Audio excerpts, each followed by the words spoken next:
Crime world প্রতিদিন দুপুর 12টায় শুধুমাত্র আর+ গোল্ডে। লোকসভা নির্বাচনের আগে রাজ্য প্রশাসনে বড় সড় রদবদল। রাজ্যের নতুন স্বরাষ্ট্র সচিব হলেন নন্দিনী চক্রবর্তী এবং আমরা দেখেছিলাম যে অতীতেও এই অফিসারকে নিয়ে কিন্তু বহু বিতর্ক হয়েছিল।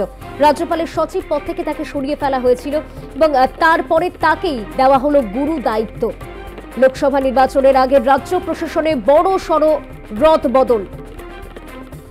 আমরা দেখেছি যে সদ্য মুখ্য সচিব পদের জন্য বেছে নেওয়া হয়েছে BS গোপালিকাকে। এবার স্বরাষ্ট্র সচিব পদেও নতুন অফিসার নন্দিনী চক্রবর্তীকে দেওয়া হলো স্বরাষ্ট্র সচিবের দায়িত্ব।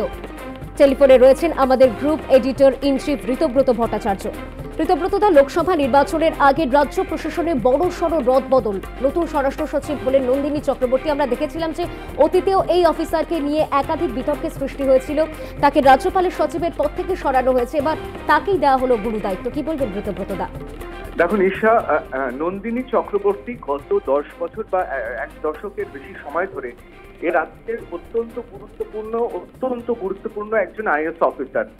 এবং শুধু তাই নয়, তিনি কিন্তু বারবার পরীক্ষা তাকে দিতে হয়েছে।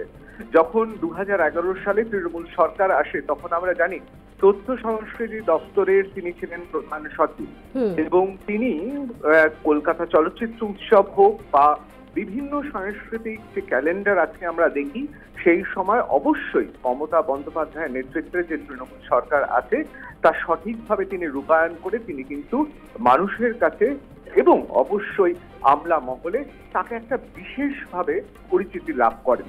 এবং তারপর আমরা জানি তাকে প্রত্যেকটি সফল মানুষের যেমন জীবনে উত্থান পতন থাকে, তারপর তাকে বেশ কিছু কারণে অনেকে বলেন বিভিন্ন মত আছে, তাকে কিছুটা হলেও সরে যেতে হয় পরিসংখ্যান এবং অন্যান্য বিভাগ, অর্থাৎ কম আলোচিত বিভাগকে নিয়ে আসা হয়।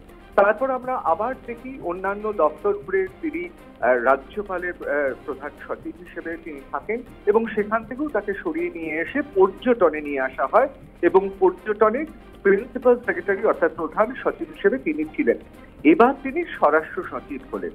আমরা জানি যে কোনো IAS ক্যাডারের যারা অফিসার হন তাদের কাছে স্বরাষ্ট্র সচিব হওয়া এবং পরবর্তীকালে মুখ্য সচিব হওয়া এটা তো স্বপ্নের মতো।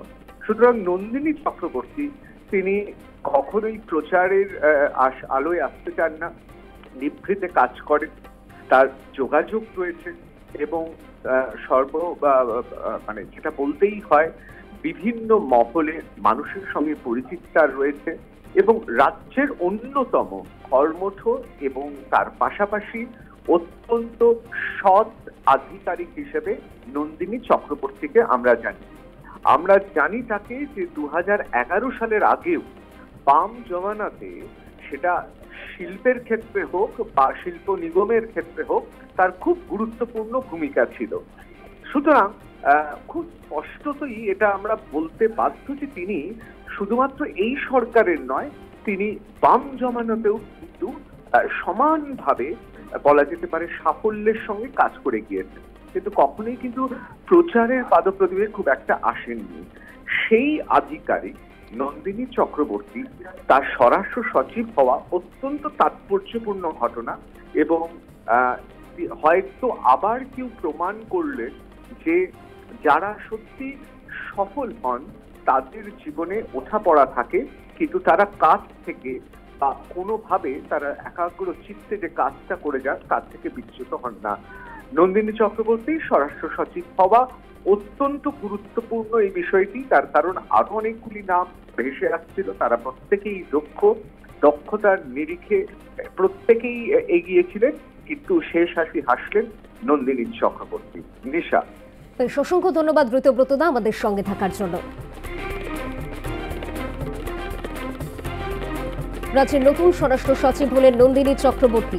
রবিবারই তিনি দায়িত্ব নিচ্ছেন। উল্লেখ্য, দুধে আমলা নন্দিনী চক্রবর্তী রাজ্যপাল CV আনন্দ বোসের প্রধান সচিব ছিলেন। পর্যটন দপ্তরের দায়িত্ব সামলে এবার রাজ্যের নতুন স্বরাষ্ট্র সচিব হচ্ছেন তিনি।